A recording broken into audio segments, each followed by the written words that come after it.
some city councillors today are saying that a leave of absence is not enough. Councillor Jaye Robinson feels that Rob Ford needs to take a permanent break by formally resigning and taking his name off the ballot box for this October's municipal election. She's in our Toronto studio and joins us now. You also called the mayor a chronic liar, and he doesn't have a shred of credibility left. Those are strong words. They are, but it's been a long haul at City Hall. Every day there's been another issue, reckless behavior, and the time has come for him to step down. Nothing but an out-and-out resignation is too little too late. It's just, he's got to move on. The city has to move on. We need to get focused on city business, and it's time for us to address this. You know him. You were on his executive committee, and then you were ousted from his executive committee when you suggested months and months ago that he should step aside and get some help. What do you think he's going to do? Well, I don't think this is a quick fix. I mean, this issue that he's But does he? I think he does think it's a quick fix, but it clearly isn't. It's multi-layered, his substance abuse issues. We can see that. We've seen evidence of it, and we'll continue to see evidence of it. So I think maybe he's a little bit not realizing the full scope of this, and that this is a long haul for him ahead now to address his personal issues. He's now talked about how he's leaving and going to rehab because of a problem with alcohol, but the photos that we're seeing that were obtained by the Globe and Mail, a drug dealer says that it's crack. We have no way of knowing what in fact it is. Do you think it's an issue that he's admitting to a problem with alcohol, but there appears to be also what many are saying is a problem with hard drugs? Well, to use the mayor's words, he has said over and over again, talk is cheap. And he was going to address his substance abuse issues, whether alcohol or drugs. Clearly he hasn't.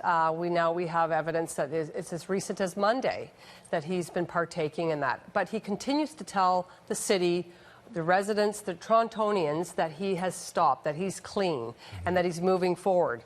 The biggest issue is the chronic lying. It has to come to an end, and I think this is the moment. What do you think about the comments that were made about your colleague and the mayoral candidate, Karen Stintz, the crude, the lewd, offensive comments? Well, crude and lewd are perfect ways to describe it. It's absolutely remarkable that he could utter words about anybody, but about a colleague. I mean, he has worked with Karen for years on council, not to actually issue an apology or even give her a quick call to apologize.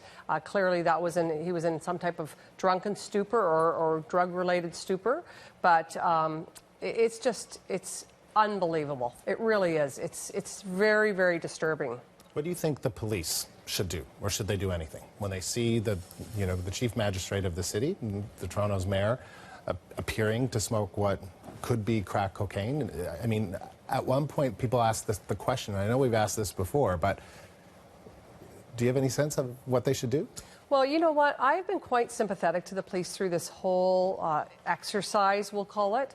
But I think I'm losing my sympathy, and I'm starting to feel the frustration that I think a lot of residents are feeling, and that we want the police to act, and act now. It's gone on for too long. There's such incredible mounting evidence related to the mayor's antics and his reckless behavior. Do you think he's getting a free pass in a way that maybe somebody else wouldn't be getting? I don't know if that's fair or accurate, but I think they really need to drill down and address this now, because it's just it's literally gone on for almost 12 months. What do you think about the possibility, and people have been talking about this, that the mayor is going to go away, he's going to go to rehab for 30 days, he's going to come out and he's going to say, I'm clean, I'm sober, I'm going to fight this.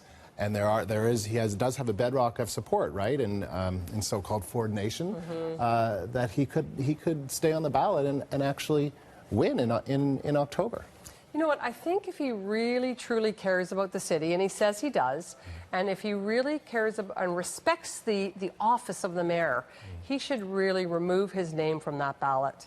What do you say to his supporters who don't want that to happen? I say this, that we have a mayor who behaves recklessly and has for months, that has lied constantly to the city and has really not performed at City Hall. Really, truly. I mean, when he's not at City Hall, we city councillors, we don't even notice. It's the media who really pick up on it, because City Hall functions without him. And he really has been an absent mayor for a very long time. He's stalled the fiscal agenda, and he's really not addressing the critical issues we face as a city. Jaye Robinson, good to talk to you again. Thank you very much. That's Jaye Robinson, a Toronto City Councillor.